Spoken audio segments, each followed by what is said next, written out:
Assalamualaikum warahmatullahi wabarakatuh. Om Swastiastu, Namo Buddhaya, dan salam kebajikan. Selamat datang dan jumpa kembali dengan saya Mbak Budiyun Sae di channel YouTube Pasukan Keramat. Pada kesempatan kali ini, mari kita kupas rahasia olah kanuragan dan tenaga dalam di bagian ketiga. Melanjutkan kajian ilmu di bagian kedua, dan sekarang kita bahas tentang hawa murni. Pasukan Keramat bergerak secepat kilat. Pasukan Keramat mengabdi hingga kiamat. Hawa murni khusus untuk cakra energi tubuh yang berada di ujung tulang belakang atau tulang ekor. Secara alami, energi yang dihasilkannya adalah apa yang disebut hawa murni. Hawa murni adalah pemicu munculnya tenaga dalam murni dan tenaga dalam kanuragan. Hawa murni terkait erat dengan aktivitas sukma manusia, menjadi penunjang energi kehidupan tubuh manusia. Seringkali orang tidak dapat membedakan istilah tenaga dalam murni dengan hawa murni, sehingga sering disebut sama, padahal berbeda.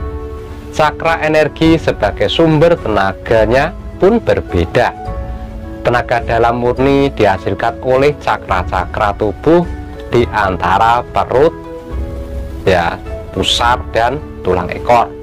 Itulah yang dihasilkan dalam olah nafas tenaga dalam yang penekanannya pada pernapasan perut bagian bawah. Sedangkan hawa murni dihasilkan oleh tulang belakang atau sumsum tulang belakang dan mengalir keluar melalui ujung tulang belakang atau tulang ekor, atau melalui saluran di pangkal tengkorak tulang leher bagian atas menuju ke otak. Biasanya hawa murni dikembangkan dengan cara meditasi, seperti dalam meditasi pembangkitan energi Kundalini. Secara alami, energi hawa murni ini mengalir keluar ketika seseorang menguap seperti lagi mengantuk. Energi hawa murni keluar dari tulang punggung, mengalir ke atas, melewati tulang leher dan pangkal tengkorak menuju ke otak. Kemudian energi ini merangsang syaraf-syaraf atau cakra-cakra di leher dan kepala. Otot-otot dan urat saraf mengejang dan manusia lalu menguap.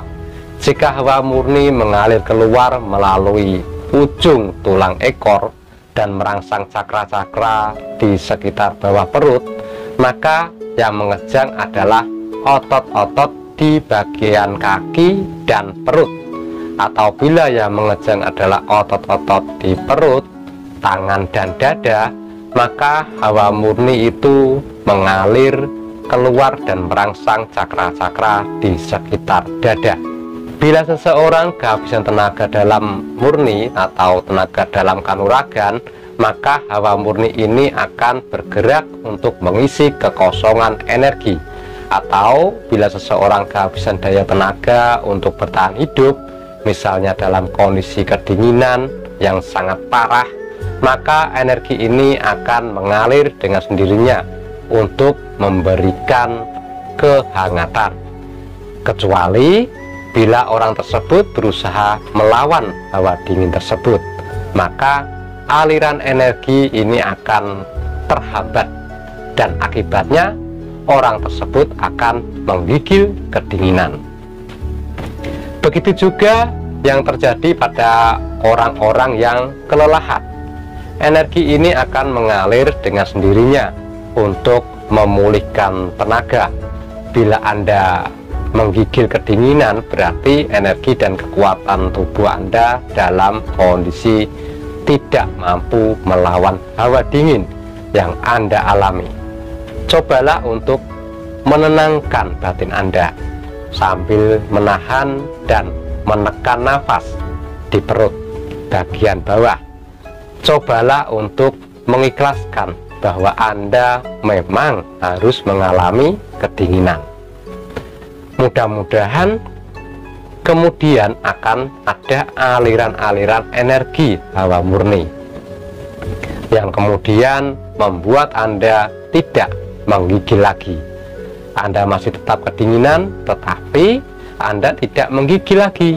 Setelah tidak menggigil lagi, teruskan menahan nafas dan tekan di perut bagian bawah. Cobalah dengan beberapa gerakan, ya, pada gerakan tangan sambil tetap menekan nafas. Anda alirkan energi ke seluruh tubuh supaya tubuh Anda tidak kedinginan lagi. Tujuannya adalah untuk membangkitkan dan menyalurkan hawa hangat yang berasal dari energi cakra di ujung tulang belakang, pusar, dan dada. Begitu juga bila Anda kehujanan. Bila memang Anda harus basah kehujanan, maka cobalah mengikhlaskan bahwa Anda memang harus basah kehujanan. Sesudah itu mandilah dengan air hangat. Biasanya tubuh Anda akan tetap sehat dan hangat. Lain halnya bila Anda basah kehujanan, ya, tetapi Anda tidak ikhlas dalam basah kehujanan tersebut, biasanya Anda kemudian akan mengalami sakit masuk angin, demam, atau flu.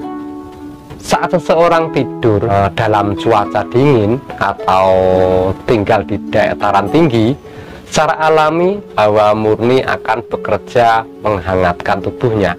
Itulah sebabnya orang yang tidur dalam cuaca yang dingin, ya, setelah bangun tidur tubuhnya akan terasa lebih hangat dan lebih segar, kecuali bila orang tersebut kedinginan. Orang yang tinggal di tempat yang bersuhu dingin biasanya memiliki vitalitas tubuh yang lebih baik dibandingkan orang yang tinggal di cuaca yang panas. Hawa murni menjadi penunjang energi kehidupan tubuh manusia. Energinya mengisi energi kehidupan organ-organ, pembuluh darah, urat saraf, dan semua sel-sel tubuh manusia, dan menunjang proses metabolisme tubuh. Aktivitas energi hawa murni terkait erat dengan roh atau sukma manusia. Karena itu orang yang sedang merogoh sukma tidak boleh terlalu lama sukmanya berada di luar tubuh manusia. Jangan sampai kemudian ketika sukmanya kembali, tubuhnya telah mati.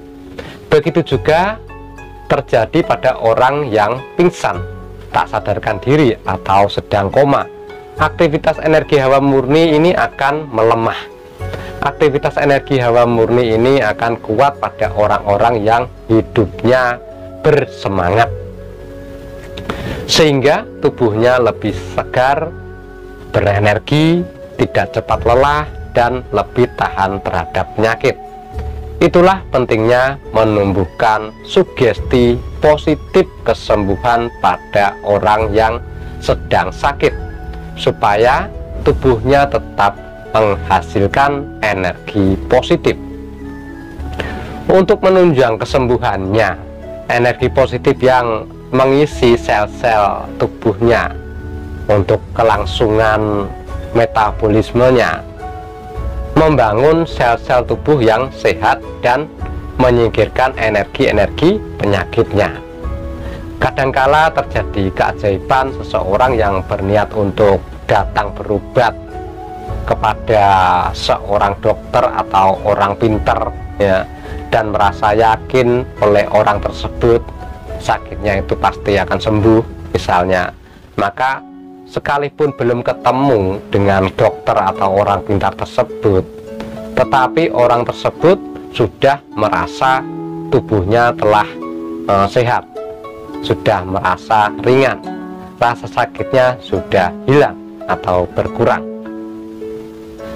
Terjadi demikian karena sukmanya mensugesti kesembuhan. menyingkirkan energi negatif penyakit dalam dirinya.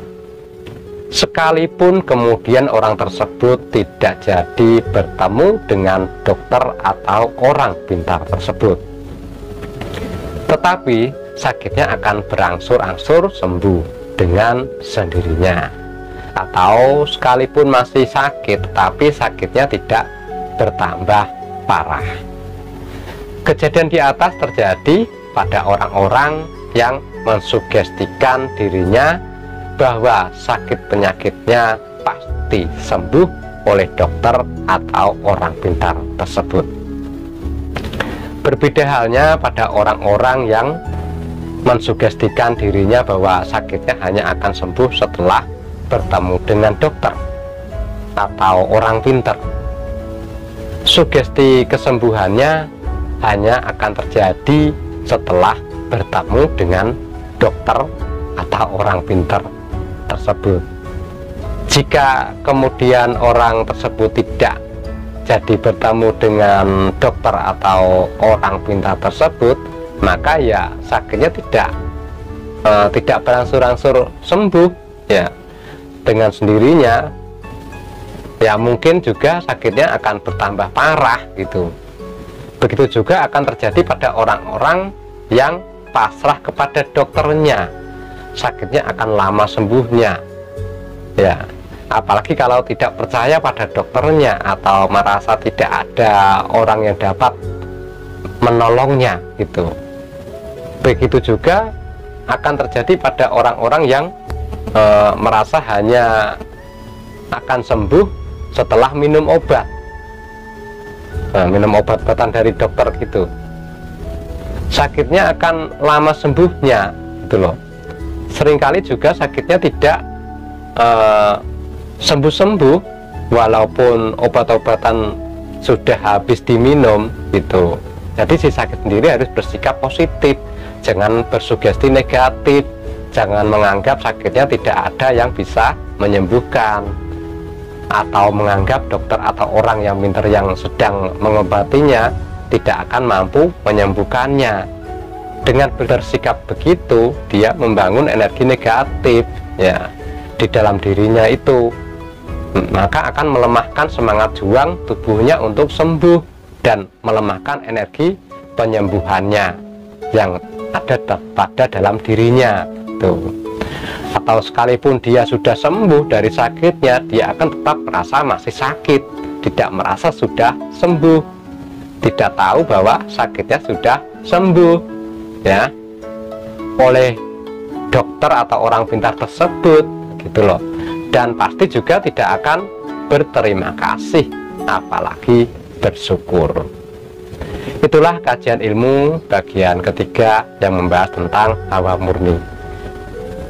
Ingat, kajian ini belum usai, masih banyak lagi yang akan saya kupas di bagian keempat ya. Di bagian keempat nanti saya akan memberikan kajian yaitu karakteristik dan kegoiban energi ilmu tenaga dalam. Oleh karena itu, terus simak video unggahan saya yang memberi wawasan dan ilmu pengetahuan untuk Anda semua. Semoga bermanfaat. Demikian kajian dari saya. Akhir kata dari saya, wassalamualaikum warahmatullahi wabarakatuh.